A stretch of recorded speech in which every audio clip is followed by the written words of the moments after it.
Vas povabim, da danes na Krištofovo nedeljo, ko bomo torej blagoslavljali vozila, premislimo predvsem o smislu in pomenu blagoslova. Zakaj sploh blagoslavljati, kaj je pomen, kaj je namen blagoslovov? Ali ni to morda neka oblika vraževerja, ki izvira iz strahu, da se nam ne bo kaj hudega zgodilo, oziroma da se nam bo kaj hudega zgodilo, če blagoslova ne bomo prejeli in če ne bomo potem dali še v nabirki tudi za dober namen. Če bi bilo res tako, potem to pomeni, da naše razumevanje blagoslovov ne temelji na veri, ki nam je oznanjen Kristus, na veri v dobrega in usmiljenega Boga, ampak temelji na strahu. Tu pa smo že potem zelo blizu poganstva, ki je še tako močno zakoreninjeno pri nas, še bolj pa pri nekaterih ljudstvih, med katerimi delujejo številni naši misionarji. Pri blagoslovu se moramo torej najprej zavedati, da je Bog tisti, ki nam želi samo dobro. Res je, kot pravi druga od 6 božjih resnic, da je Bog pravičen sodnik, ki dobro plačuje in hudo kaznuje. Ampak Bog ni strog sodnik, ki bi nam želel slabo in bi nas lovil samo na naših napakah in bi čakal samo, da ljudje naredimo kako napako, ali pa morda celo, da bi nam nastavljal zanke, v katere bi se lahko ujeli, zato da nam bo izrekel strogo kazen. Vse, kar nam Jezus o Bogu pove, nam na nek način slika ravno nasprotno podobo. Bog je ljubezen in želi, da bi se vsi ljudje zveličali.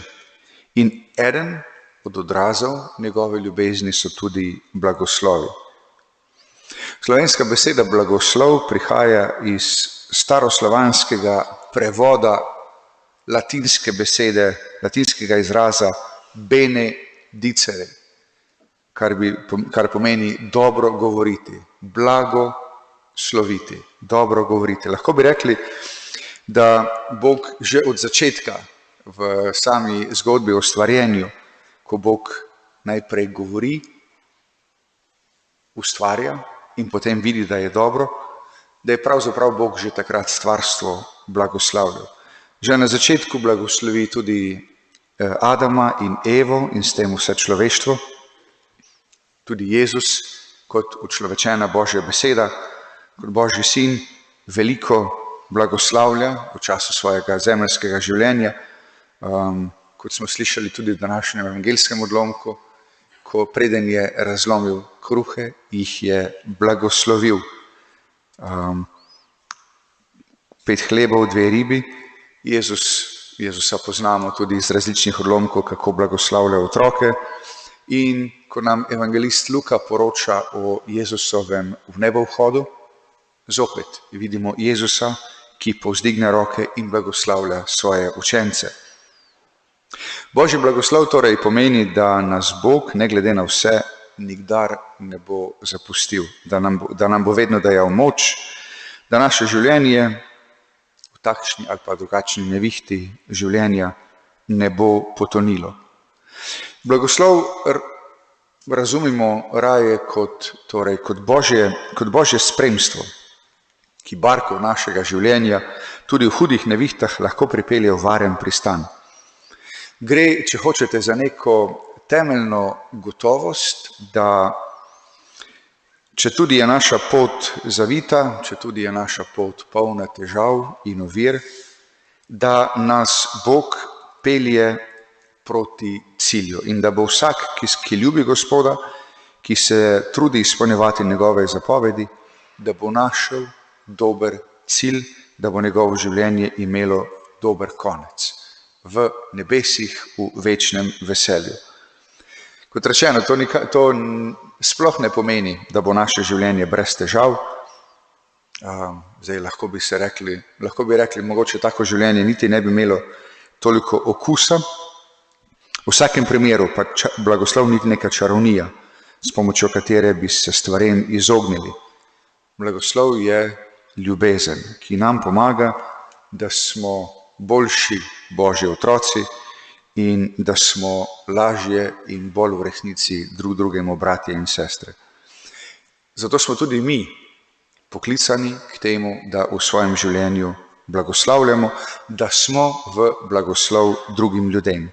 Blagoslavljamo osebe, blagoslavljamo kraje, blagoslavljamo jedi, blagoslavljamo prostore. Blagoslovi spadajo pod tako imenovane zakramentale, ki na nek način predstavljajo po definiciji okrepitev 7 zakramentov in vnašajo Božjo milost v vse, kar počnemo. Glede pomembnosti so torej blagoslovi podrejeni zakramentom, namenjeni pa so temu, da bi naše življenje obogatili, predvsem naše duhovno življenje. In Cerkev nam ponuja blagoslove, da bi v nas spodbujala vedno globlji odnos z Jezusom in da bi lahko mi posvečevali vsak trenutek svojega življenja. Tudi najbolj preproste in vsakdanje trenutke. Ko nas Cerkev opominja, da je namen blagoslova posvečenje oseb, ki se bodo teh predmetov in krajev posluževale, se lahko potem spomnimo, da stvari, predmetov, ki škodijo ljudem, blagoslov predmetov, katerih namen je nepokorščina Bogu, takih predmetov v resnici ne moremo blagoslavljati. Zagotovo pa danes lahko blagoslovimo avtomobile, ker so pomembno prevozno sredstvo, ker nam lajšajo življenje. Po drugi strani nas tudi opominjajo, da moramo biti pozorni, da moramo biti varni vozniki, da nikakor ne smemo svoje vožnje prepustiti objestnosti in na kartončkih, ki jih bodo ministranti potem delili po koncu maše pri vratih, je tudi krasna molitev, ki se glasi: Dobri Bog, na priprošnjo svetega Krištofa, nas varuj pred nevarnostmi in nezgodami, utrdi v nas zavest odgovornosti in nas z vsake poti srečno pripelji domov po Kristusu našem Gospodu. Dobro je torej vsakič znova ohranjati tudi to molitev, ker je uporaba stvari, namen uporabe stvari je pomemben.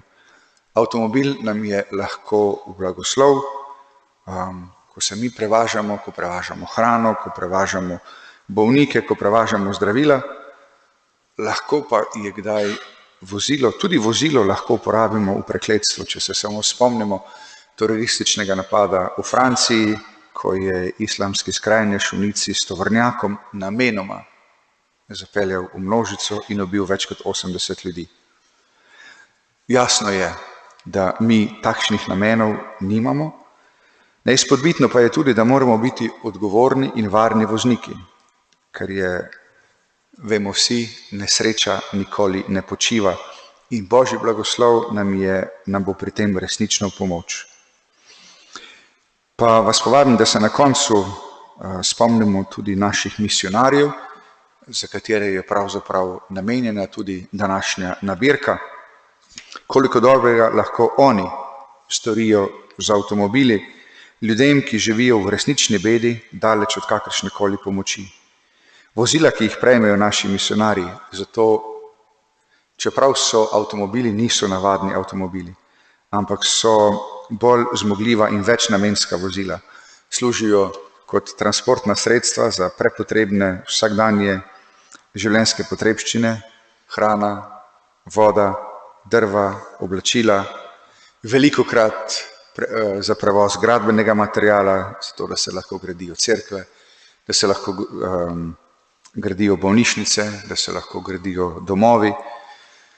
S temi vozili se velikokrat prevaža otroke, da lahko gredo v šolo, bolnike se prevaža v bolnišnice, nedeljnike se kdaj vozi na oddaljene cerkve k obhajanju bogoslužja in tako naprej.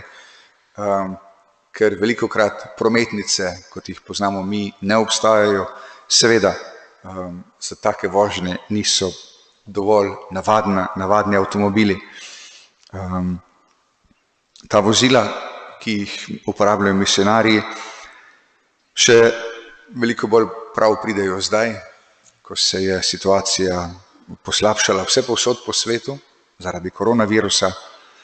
In zato ti avtomobili, ki so namenjeni misionarjem, so ljudem resnično v blagoslov, ker služijo njihovi celostni dobrobiti, tako duhovni kot tudi materialni. Blagoslovi nam torej pomagajo, da je vsak trenutek našega življenja posvečen in v blagor tako nam kot drugim ljudem. Bog nam želi samo dobro.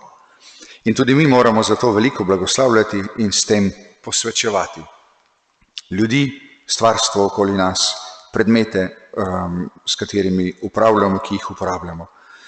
Z blagoslovom širimo Božjo ljubezen in zavest o njej, širimo Božje kraljestvo in vsi se zavedamo, kako velika razlika je, če blagoslavljamo ali pa če izrekamo prekletstvo. Kako velika razlika je, če nekomu namenimo dobro besedo ali pa slabo besedo. Kako velika razlika je, če nekomu namenimo dobro ali pa slabo misel. Dobro namreč vedno rodi dobro, slabo pa običajno rodi slabo. Zato naj bo skupaj po Božji milosti vse naše življenje en sam blagoslov. Dajmo misliti dobro, trudimo se govoriti dobro, delajmo dobro. Z blagoslovom namreč prinašamo Boga v vsak trenutek našega življenja, pa tudi življenja naših bližnjih. Takoj zdaj po maši bo blagoslov avtomobilov in drugih vozil na parkirišču. Nalepkice in podobice z molitvijo lahko dobite na mizici za tisk, dva ministranta pa jih bosta tudi delila na izhodu. Godovi v tednu pred nami, jutri godujeta Joachim in Ana, starša device Marije, v torek godujejo Gorazd, Kliment in drugi učenci Cirila in Metoda, v sredo goduje Viktor, papež, v četrtek goduje Marta, Lazarjeva sestra, v soboto goduje Ignacij Lojolski in prihodnja nedelja je 18. nedelja med letom. Da se na parkirišču morda ne zgubi moj glas, ker ni ozvočenja, bomo kar blagoslovne molitve zmolili tukaj, potem pa bom po maši šel še po parkirišču in blagoslovil vsa vaša vozila. Molimo. Gospod naš Bog, z zaupanjem prihajamo k tebi in te prosimo, blagoslovi vsa vozila, ki nam vsak dan na različne načine služijo. Obvaruj pred nesrečo in škodo vse ljudi, ki se vozijo na delo ali k razvedrilu. Pokaži nam, kako lahko s svojimi vozili lajšamo in lepšamo življenje svojim družinam in našim bližnjim in nas spodbujaj, da bomo s svojimi vozili vedno v službi dobrote, spoštovanja in ljubezni. Pomagaj nam, da bomo v prometu vedno odgovorni, obzirni in pripravljeni pomagati. Kaži nam vedno pravo pot v življenju, da se bomo vedno obnašali kot sodelavci Kristusa, ki s teboj živi in kraljuje vekomaj. Amen. Prav je, da poleg vozil blagoslovimo tudi vse voznike. Nebeški Oče, milostno blagoslovi vse voznike. Bodi z nami, ko smo v tem hitrem tempu življenja sredi vsakdanjega prometa. Podeli nam pozorne oči in skrbno zbranost, da nihče zaradi nas ne bo utrpel škode. Vzbujaj v nas spoštovanje do življenja, pameten odnos do tehnike in odgovornost do narave. Varuj nas in vse udeležence v prometu vseh nevarnosti in nesreč. Odvrni od nas nepazljivost, lahkomiselnost in neodgovorno hitenje. Pomagaj nam, da bomo z vso odgovornostjo skrbeli zase in za druge, da se bomo vsi z vseh poti vrnili zdravi in srečni. Ko bomo na poslednji poti, naj srečamo tebe, ki živiš in nas ljubiš vekomaj. Amen.